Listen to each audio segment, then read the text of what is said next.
So, what if I told you that you're in a battle right now? No, not with your boss, not with your deadlines, but a constant battle for your own attention. Yeah, think about it. Every time you instinctively reach for your phone, every browser tab you open and just kind of forget about, you're losing a little piece of that fight. Today, we're going to dive into how to finally start winning it back. All right, so let's just start with the big question, the one we've all asked ourselves, probably, I don't know, 5 times already today. Why is it so hard to just focus? You know the feeling. You want to be productive. You've got important stuff to do, but something, anything, always seems to get in the way, right? Okay, and right from the get go, let's get one thing crystal clear. It is not your fault. Seriously, if you're struggling to concentrate, it is not some personal failure, it's not a lack of willpower or discipline. The truth is, you're living in a world that is actively and very successfully designed to shatter your focus. The reality is, your attention has become this incredibly valuable commodity, and everyone wants a piece of it. Every single app, every notification, every autoplay video, it's all been meticulously engineered to steal a little slice of your focus. That's why just trying harder is like bringing a knife to a gunfight. It just doesn't work. The real solution? It's to understand their system so you can build a better one for yourself. Okay, so to win this battle, you first have to understand the enemy, right? So let's pull back the curtain and take a look at the mechanics of this distraction machine. So let's kick things off with this really important idea called attention residue. Here's how it works. Every time you switch tasks, even for a split second to check an email or a text, a little piece of your focus gets left behind on the old task. It's like trying to have a serious conversation while a dozen little mental sticky notes of unfinished thoughts are just floating around in your head. It's impossible to think clearly.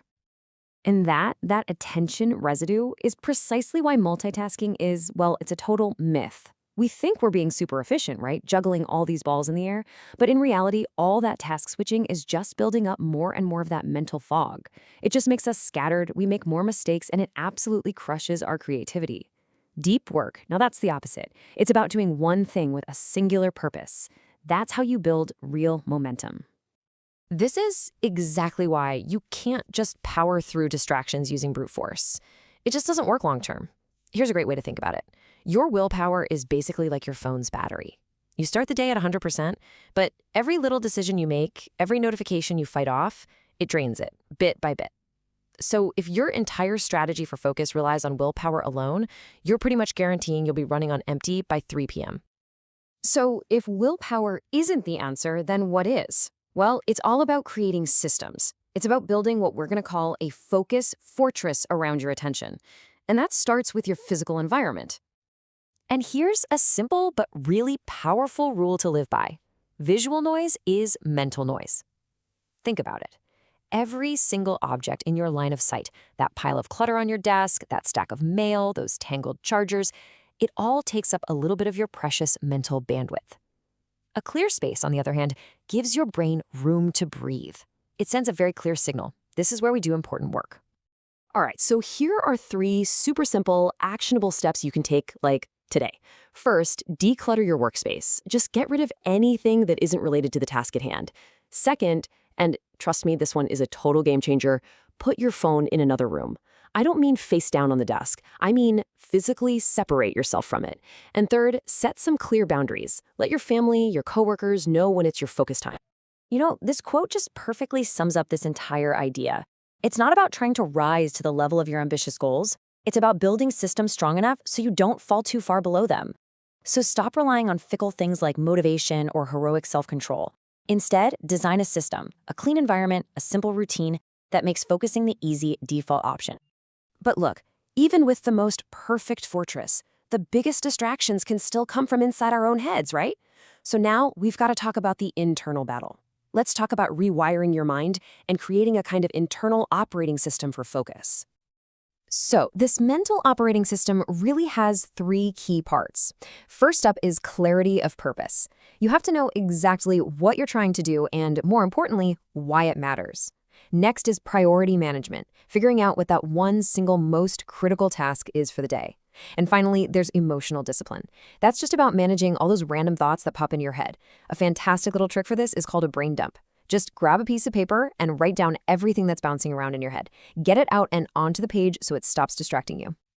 So let's just look at this comparison here. It kind of lays it all out. On one side, you've got the time killers, multitasking, saying yes to everything, and constantly reacting to stuff that feels urgent but really isn't important. And on the other side, the focus builders, single tasking, learning to say no strategically, and always tackling your most important work first. The whole goal here is to consciously, intentionally choose to live on the right side of this table. So, how do we make all of this automatic? Well, you have to build the habit. But please, don't try to go from 0 to 100 overnight. That never works. Start small, like ridiculously small. Just 15 minutes of pure, uninterrupted deep work. And then use something called habit stacking. Link that new focus habit to something you already do every day, like right after you finish your morning coffee. And crucially, try to schedule this for when you naturally have the most energy, when your brain is already fired up and ready to go. Okay, now we get to the real payoff. Because this stuff, it's not just about getting more done or ticking more boxes on a to-do list. The ultimate reward for reclaiming your attention is something so much bigger than that.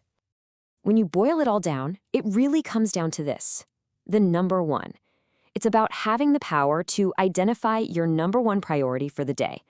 That one single thing that if you get it done will make the entire day feel like a success. And then you protect the time to do that one thing like your life depends on it. Everything else can just orbit around that one critical task. And I really want you to let this next thought sink in for a second. Your attention, it's the currency of your life. It's what you spend every single day. And whatever you repeatedly give your energy and focus to, that is what grows. That's what becomes your reality. So the big question you have to ask yourself is, are you investing that currency in the things that truly, deeply matter to you? Because that is the ultimate payoff. Focus isn't just about productivity. Focus is freedom. It's the freedom to actually think clearly, the freedom to live your life intentionally, and maybe most importantly, the freedom to direct your own life, instead of being constantly yanked around by notifications, algorithms, and other people's urgent priorities. So I'll leave you with one final question to think about as we wrap this up. What is that one thing in your life that you've been putting off? That one project, that one goal, that one dream that you know deep down deserves your full, undivided attention. Whatever just popped into your head, start there. Start small, that's fine, but start focused. Because your potential is way too powerful to let it get lost in a sea of distraction.